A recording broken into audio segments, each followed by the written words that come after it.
ಈ ಹಿಂದೆನೇ ತಮ್ಮನ್ನ ಕರೆದಿದ್ದೆ. ನನಗೆ ಕೆಲವರು ಲೀಡರ್ಗಳು, ನಿಮ್ಮ ಲೀಡರ್ಗಳೇ, ನೀವು ರೈತರು ಕಷ್ಟದಾಗ ಕೇಳಲ್ಲ, ನೀವು ಕರೀರಿ ಅಂತ ಅಂದಾಗ ನಾನು ಹೇಳಿದೆ, ನೋಡಪ್ಪ ನಾನು ಅಲ್ಲಿ ಕೊಡ್ಬೋದು, ನಾನು ಪೊಲೀಸ್ನವ್ರನ್ನ ಕರ್ಕೊಂಡೋಗಿ ಬಂದು ಕೂತ್ಕೊಳ್ಳೋಕೆ ನನ್ನ ಸಮಾಧಾನ ಇಲ್ಲ. ಈಗ ನಾನೇ ಬರ್ತೀನಿ, ಯಾರೋ ಬೇಜಾರಾಗಿರೋರು ಏನೋ ಒಂದು ಅಂತಾರೆ, ಏನೋ ಒಂದು ಮಾಡ್ತಾರೆ, ಅವ್ರ ಮೇಲೆ ನಾಳೆ ಪೊಲೀಸ್ ಕೇಸ್ಗಳಾಗೋದು, ಅದು ನನಗೂ ಅವಮಾನ ಆಯ್ತದೆ.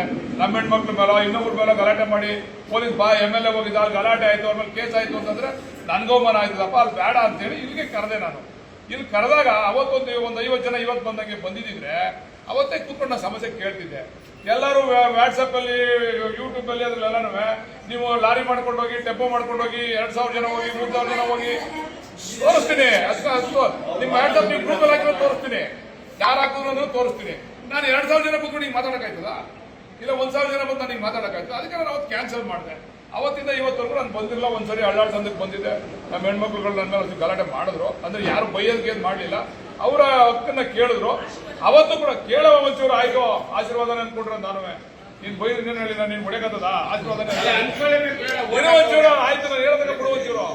ಅವತ್ತು ಕೂಡ ನನಗೆ ಪೊಲೀಸ್ನವರು ಅದ್ ಮಾಡ್ಬೇಕು, ಕೇಸ್ ಹಾಕ್ಬೇಕು, ನಿಮ್ಮ ಮೇಲೆ ನಾನು ಅಂದೇರಿ ಆ ಹೆಣ್ಮಕ್ಳು ನೋವಾಗದೆ ಬೈದವ್ರೆ, ಬೈಸ್ಕೊಂಡ್ರು.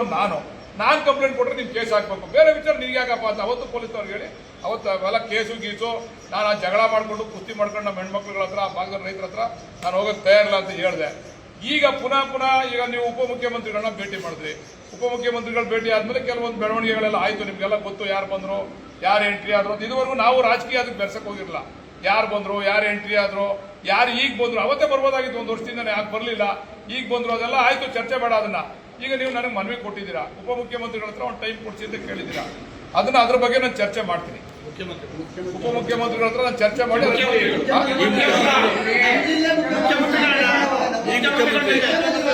ಮುಖ್ಯಮಂತ್ರಿಗಳ ಜೊತೆ ಚರ್ಚೆ ಮಾಡ್ತೀನಿ. ಅದನ್ನ ನಿಮ್ಗೆ ತಿಳಿಸ್ತೀನಿ ಯಾವಾಗ ಬರ್ಬೇಕು ಅಂತ. ನೀವೊಂದು 34 ಜನ ಅಲ್ಲಿ ಬನ್ನಿ. ಅಲ್ಲಿ ಆಮೇಲೆ ನಿಮ್ಮ ಅಭಿಪ್ರಾಯನ ನಾನು ಅಲ್ಲಿ ತಿಳಿಸ್ತೀನಿ. ಅವರು ಬೇಕೇ ಬೇಕು ಜಾಗ, ನಾವು ಬಿಡಲ್ಲ ಅಂತ ಹೇಳವ್ರೆ ಅಂತ. ಬಟ್ ಅವರ ತೀರ್ಮಾನ ಆಮೇಲೆ ಹೇಳ್ತೀವಿ ನಾವು. ಆಮೇಲೆ ಈಗ ನಾವು ನಿಮಗೆ ನಾನು ಇಲ್ಲಿ ಕೂತ್ಕೊಂಡು ನಾನು ಬಿಡಿಸೇ ಬಿಡ್ತೀನಿ ಅಂತ ನಾನು ವಾಗ್ದಾನ ಕೊಡೋಕೆ ಆಗಲ್ಲ. ಇಲ್ಲ ಇಲ್ಲೇ ಕೂತ್ಕೊಂಡು ಇಲ್ಲ ನಿಮ್ಗೆ ಬಿಡಿಸ್ಕೊಡ್ತೀನಿ ನಾನು ಅಂತಕ್ಕಂಥ ವಾಗ್ದಾನ ಅಲ್ಲ. ಈಗ ಅವರು ನೆನ್ನೆ ಎಲ್ಲ ಅವ್ರು ಯಾರು ಪರವಾಗಿ ಕೂತಿರ್ತಕ್ಕಂಥವ್ರು ಕೂಡ ನನಗೆ ಫೋನ್ ಮಾಡಿದ್ರು, ನೀವು ಬರೀ ಅವ್ರ ಮಾತು ಮಾತ್ರ ಕೇಳ್ತಾ ಇದ್ದೀರಾ, ನಮ್ಮನ್ನ ಯಾಕೆ ನೀವು ಕರೀತಾ ಇಲ್ಲ ಅಂತ. ನಮ್ಗೆ ಅವಕಾಶ ಯಾಕೆ ಮಾಡ್ಕೊಡಲ್ಲ, ನಮ್ಮ ಅಭಿಪ್ರಾಯನೂ ಹೇಳ್ತೀವಿ, ನಮ್ಮ ಅಭಿಪ್ರಾಯನೂ ಕೇಳಿ ಅಂತ ಅವರು ಫೋನ್ ಮಾಡಿದ್ರು. ಅಲ್ಲ, ಅವ್ರು ನಮ್ಮನ್ನು ಕೇಳಲಿಲ್ಲ ಅಂತ, ನೀವು ಅವ್ರ ಅಭಿಪ್ರಾಯ, ನಿಮ್ಮ ಅಭಿಪ್ರಾಯ ಕೇಳ್ತಾ ಇದ್ದೀರಾ, ನಮ್ಮ ಅಭಿಪ್ರಾಯ ಕೇಳಲಿಲ್ಲ ಅಂತ ಹೇಳಿದ್ರು. ಇರ್ಬೇ ಒಂಚೂರು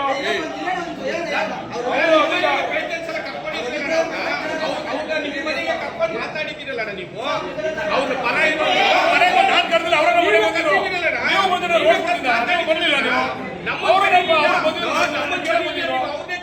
ಹೇಳ್ರಿ, ಅವರು ಬಂದಿದ್ರು ನೀವು ಅವ್ರ ಜೊತೆ ಮಾತಾಡಿದ್ದೀರಿ. ನಮ್ಮ ರೈತರು ಮಕ್ಕಳು ಇರೋರ್ ಮಕ್ಕಳ ನೀವು ಯಾರ ಮಕ್ಕಳು ನೋಡಿಲ್ಲ ಕಣ, ದಯವಿಟ್ಟು ಹೇಳ್ತೀನಿ, ನೀವು ಯಾರ ಮಕ್ಕಳು ನೋಡಿಲ್ಲ. ದಯವಿಟ್ಟು ಯಾವಾಗ ನೋಡಿದ್ದೀರಿ ಗೊತ್ತಾ? ಅಲ್ಲಲ್ಲ ಈಗ ಆಯ್ತು. ಈಗ ನಾನೊಂದು ಮಾತು ಹೇಳ್ತೀನಿ, ನೀವು ಯಾವಾಗ ನೋಡಿದ್ರಿ ಗೊತ್ತಾ? ನಮ್ಮ ಓದ್ಕೊಳ್ ಕೇಳಿದ್ರಲ್ಲ, ಅವತ್ತು ನೀವು ಮಕ್ಕ ನೋಡಿದ್ರು. ನೀವು ನಮ್ಮ ರೈತರುಗಳನ್ನ ಯಾರ ಮಕ್ಕಳು ನೀವು ನೋಡಿ.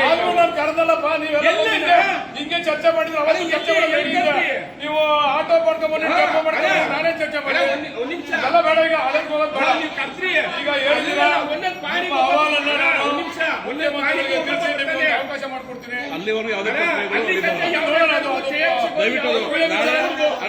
ರೈತ ಶಾಂತಿ ನಿಮ್ಮ ಮಾತು ಗೌರವ ಕೊಟ್ಟು ನಾವು ಅತ್ಯಂತ ಶಾಂತಿಯುತ ನಾವು ವರ್ತನೆ ಮಾಡ್ತಾ ಇದೀವಿ. ಹೊಡಿತೀರಾ?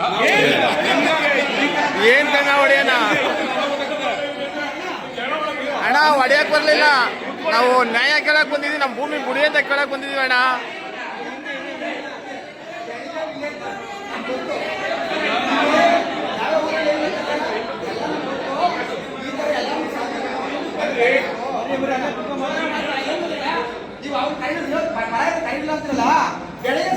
ನಮ್ಗೊಂದು ಭೇಟಿ ಕೊಡಿ.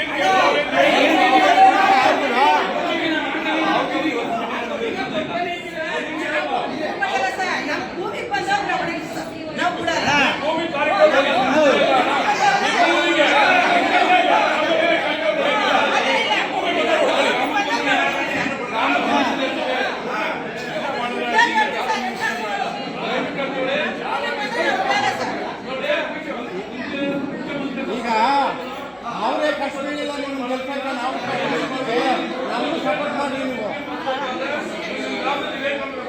ಈಗ ಹಂಗೆ ನಿಮ್ಮ ಅಭಿಪ್ರಾಯ ಹೇಳಿದ್ರೆ ಅವ್ರು ತಿಳ್ಕೊಂಡು ನಮ್ಮ ಅಭಿಪ್ರಾಯ ಹೇಳ್ತೀವಿ. ನಿಮ್ಮ ಅಭಿಪ್ರಾಯನ ನಾವು ಅವ್ರು ತಿಳಿಸ್ತೀವಿ. ಅದನ್ನ ತಿಳ್ಕೊಂಡು ಆಮೇಲೆ ನೀವು ಹೇಳ್ತೀವಿ ಅಂತ ನೀವು ಹಂಗೆ ಮಾಡಿ ಅಂತ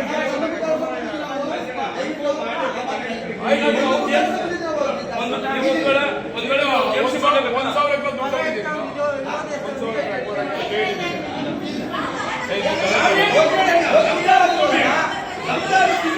1,000 ರೂಪಾಯಿ